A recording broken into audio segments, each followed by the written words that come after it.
Well, thanks for coming and doing this. Yeah, no, it's cool. I'm psyched. Yeah. I think it's going to be a cool video. Yeah, I hope so. Yeah. So I'm sure a lot of people are really curious. What is your process when you climb? And I'll be more specific because I know that's hard to answer. When you're challenged on a really hard route, do you have a way of problem solving or imagining, visualizing the moves, or do you see the angles of the holds and how your body needs to be? Yeah, it's weird. I don't know. I just, I guess just look at the holds and, connect the dots, I guess, like. Okay. And, I mean, when you're climbing something on site, obviously it's really different than when you have it totally figured out. But yeah. It's funny when you're climbing on site, you're always looking for the chalk, and yeah. trying to read it really well. And obviously when we're working on something for a long time, it's like we're totally beyond that, and we're just executing the sequence that we already know. But yeah, I think it's interesting that what you're saying about the technique. Well, I think a lot of people associate you with this dynamic style that seems to be popular in especially bouldering, jumping and twisting and catching a hold in exactly the right position. And when you watch things like Dreamcatcher and the arch, what are you calling that? Espontas. Espontas. That jump in particular, your body is launching so far and you're arriving in a position that's exact. And if your legs were just a little bit too inside the arc, you would swing off. Yeah. And you had to anticipate exactly where your feet were. Yeah, it's interesting. I mean, a lot of that stuff is just intuitive for me. Yeah. It's just like feeling where your body needs to be to find that balance point, right? When if you want to balance like a beam on a balance beam or something, you just kind of like It's a kinesthetic thing. Yeah. Find that feeling, and obviously you can try to like articulate it but I haven't been able to. Yeah, it's hard. Most top athletes in any field are intuitive, I think, and we learn something and it becomes automatic and you don't have to think about it. But I think just like learning a language, you have to learn the vocabulary and you have to learn the grammar, and once you do, after a while it becomes fluid and spontaneous. You don't have to think about it, but you do have to go through that learning process. Yeah, for sure. So one other thing that I wanted to ask you about is how you deal with stress, because I view you as a really relaxed guy, and that's one of the reasons everybody loves you. You have this great lifestyle and a really great approach to people and life, and you're having a good time. And I'm sure that has a lot to do with your motivation and passion for climbing. But when you're in a situation when you have to perform, maybe there's cameras in your face or something like that, and you have to do it, how do you deal with that kind of stress? I think the way I deal with stressful situations, or situations where you obviously want to perform, but you feel like you're not sure if you can. I tend to just kind of like talk myself out of it in a way. Like it sounds funny, but like oftentimes I'll just in some competitions, for example, I'll just be like I'm climbing, not so good right now, and feel like probably gonna lose for sure, so that kind of takes the pressure off, what I mean? Yeah, whereas sure. if like, oh, I feel really strong right now and I could probably win, then all of a sudden you feel like really pressured. Yeah. So I usually kind of just like try to talk myself out of it, like, yeah, I'm probably just gonna get my butt kicked, so it doesn't really matter, and just accept the fact beforehand, and then when it actually comes time to go climbing, I'm just kind of free from worrying about it. I know the feeling. Yeah, if you take the pressure off of yourself and just allow yourself to perform, it's a lot better, I think, too. But that's a tricky thing because, obviously, everyone talks about you have to like have confidence and believe in yourself, And I think it's true. You have to be confident and believe in yourself, and not be afraid to go for it. But also, you can't be, overconfident. Right. It's this balance. It's a fine line between excitation and too relaxed, I think. So you take the pressure off by not making yourself feel like you have to perform, taking the conditions out of it. I think that's really important. And that's funny. It's like with red points too. Like a lot of the hardest red points, it's like when I, least expected it, you know, like when Yeah. maybe you're tired, or you're like, you know, when I did biography in Seus, it was like I was tired, and it was like a, you know, strange day, and it was just like, well, I'm here, I'll just give it a go, just to remember the moves, Yeah. you know, and when you're not really, you know, that worried about it, it just, you know, kind of comes together. So it's a state of almost relaxation and concentration together. Yeah, I think it's not an easy place to get into. I mean, that's why you always have to almost like trick yourself into it in a way. You Yeah. know? So some people talk about the bubble, and I only heard that term recently, but I think of when you're planning a move, or when you're on-site climbing, you plan at least 2 moves in advance, I think, but it's not like a rule, it's just kind of a general sequence of how you look up, you look where you're going, you need to know the shapes of the holds in one position and where it goes next so that you can face your body in one direction or another. Do you have an expanded vision, do you think, or do you even consider that kind of thing, or do you just keep the flow going in a natural, intuitive way? I usually like, you know, definitely kind of, you know, look ahead and try to plan ahead, but not super far ahead either. Yeah. Kind of just like, you know, between clips, plan, you know, the next section, you know. Right. And that's kind of like, that's the way to stay, like, not be overwhelmed too by like a super long, hard route. You look at it, you're like, oh my gosh, Yeah. how am I going to do this thing? It's so big. And you're just like, okay, well, you know, just gonna, you know, work on, first you just want to do the moves, you know, and you do the moves, and then, okay, I can just focus on doing these sections, you know, and then once you do the sections, then it doesn't seem as bad to try to link some sections. Right. And link it in 3 sections, and then, you know, once you've done that, try to link it in 2 sections. And Right. Then try to do it, you know. So like find ways to not be pressured by yourself, you know. I think that's the key, for sure. So one other question, and I'll let you go because I know you have to go.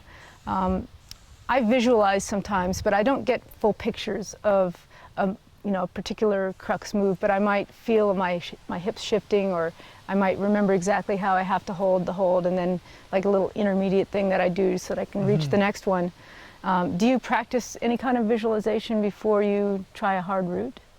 Yeah, I do for sure. I mean, maybe not intentionally, but I definitely am constantly going through the moves, and that's an interesting thing, the idea of visualization, because you know how our body and learns how to do a move, you know, and like the process of like muscle memory, you know, Right. like, you know, we'll try a move and it'll feel impossible, and then we'll like think about that move and like process it in our brain overnight, you know, and we'll go back the next day and all of a sudden that move will be easy, you know, because we've kind of like opened up new synapses in our brain to like understand that type of movement.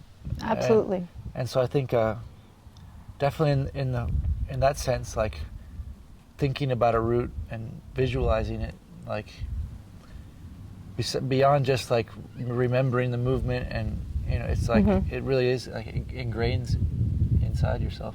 Well, recently on that topic, I've noticed that your brain will optimize, even if you're not really trying to, you're just sort of thinking about it sideways, but your brain is actually an amazing computer, and it does figure out what it needs to do as long as you can direct it properly. Yeah, that's a good point. Yeah, I think, I mean, that's interesting, you know, because it's the same thing with climbing on site or something, you know, if you can actually visualize it, how it really is, then theoretically you can do it first go, no problem, right? But obviously that's a hard thing to do, so we end up trying it over and over again until we get it right. But yeah, I think definitely we have to use our imagination and have like an open mind, and then, yeah, I guess just like ingrain that in our consciousness or whatever. So when you're on a hard on-site, like I just remember watching you last year at the rock trip, and you were up there on that 8B on site, and everybody else was just like, you know, trying really hard, and I think they were trying so hard that you can actually work against yourself. Your muscles will be all tensed up, and you know, they were jumping for these holds, and you just seemed like you were able to stay calm. It was hard, but you would just breathe properly and hold on as much as you needed to, and even if you were tired, it didn't look like you were. You just kept your cool. I think that's like a really important point, though, is like to not try too hard, you know? Mm-hmm. That's a really interesting difference between bouldering and route climbing, because Mm-hmm. in bouldering, you're trying to hold on as hard as you possibly can. And that's why people that only boulder, they over grip everything when they climb on a route, because route climbing is about holding on as little as possible, just holding on the bare minimum so that you're not, you know, so you can conserve your energy, and just to be relaxed and just, you know, the bare minimum so that you can conserve your energy. I guess it's key. Yeah, staying cool and calm and collect. Yes. And then, you know, know when that you have to like flip the switch and like turn it on and like really, you know, go for it like 100% and like try really hard, you know. Mm-hmm. So there's, you know, those two things going on. You have to be relaxed and calm and taking it easy, and then know when to like turn it on and, you know, on that crux move and get into that really aggressive bouldering mode. So what is your favorite style of climbing then? Yeah, I mean, for me, I like, my favorite style, I guess, is sport climbing right now, for sure, sport climbing. But, you know, like a cliff like Oleana is a perfect example for me. That's like my favorite style. It's 50 meters long, you know, from like 35 degrees overhanging all the way to slab at the top. So it has like full variety of styles in climbing. You know, there's steep climbing, there's all sorts of holds and, you know, underclings and slopers and pinches and pockets and crimps. And then, you know, you get to the top and it's super technical, super slabby, and just to have that well-roundedness, you know, in a route. And but also for me, like I like having harder moves and more rests rather than like the pure power endurance. For me, it's really hard. Mm-hmm. Like where it's just like, you know, just every move, you know, it's kicks my ass sometimes. I think it does for just about everybody. I don't know anyone that has an easy time with sustained, hard, powerful climbing. But for me, like I can probably do harder moves with, you know, better rest than, you know, easier moves, just, you know, resistant climbing like that. But whatever, I try to do everything, you know. So a lot of people talk about this concept of flow, meaning that you don't just do a move and stop and do a move and stop. You kind of have to, that goes back to what I was saying about planning a little bit in advance. Not too much, because you can't see too much and you need to feel how you feel in that moment, I realize. But how do you keep that momentum going on really hard stuff? Well, I guess, for me, like using momentum is so key, you know, because you can just save so much energy using your swing and don't worry about it. You know, just having, you know, using your foot, you know, using your foot like a monkey's tail, you know, and like using it to like propel you upwards, you know, and that's like such a good way to conserve energy and to do dynamic moves. I noticed that once I recognized that in my climbing, I even gave it a name. I call it the Rudder Foot, and I use it a lot, you know, whenever I can, and it makes climbing so much more. Yeah. It makes it easier. You just throw your foot out into a position. It stops your center of gravity where you need it to be. It's also interesting. Danny Andrade, he climbs a lot with that kind of momentum, but instead of with the foot, he does the classic with bringing the arm back. Yes. And then like using that momentum to like propel his body upwards. Like I do that too. Like his classic thing like this, and then like that. Like it's really cool style to watch. I call that the softball swing, or you know how the softball pitch is. Because sometimes I only have a couple examples in the footage that I have, but it is a useful technique at times. When you have to make a big move. Okay, I think we should probably wrap it up here. One last question, I guess, would just be like, you know, what kind of advice would you give people? Not necessarily to be the best climber in the world, but to have fun climbing, to be a smooth climber, to be a good climber. I guess just to try to have fun with it, you know, not take it too seriously, because it's like something that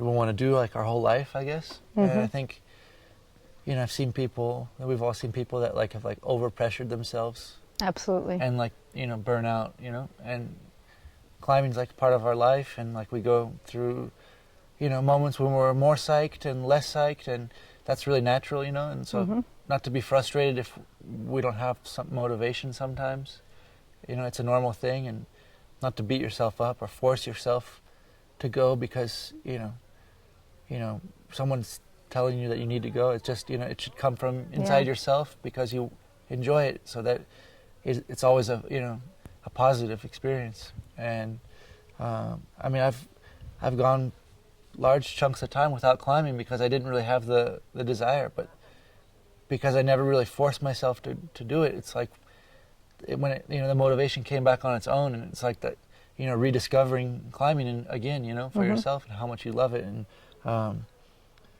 that motivation, like every time when it comes back, is 10 times stronger. It feels like. Yeah. So. Yeah, I do see that sometimes people try really hard and then they get really disappointed that they didn't do it, and it's wrapped up in their self-image, and it makes it really unpleasant. Yeah, Climbing should be fun. And, and even when you don't succeed at whatever it is that you're trying, you still learn something and you still can have fun in the day. Yeah, for sure. Yeah, it's not like we're finding a cure for cancer or something. We're just going climbing. It's not, you know, it's nothing like that profound. I mean, for us, it is very profound, and it's like very, very important in that way. But it's not something to get too worried about either. Good. All right. Well, thanks, Right on. Chris. Right All on. right. Yes.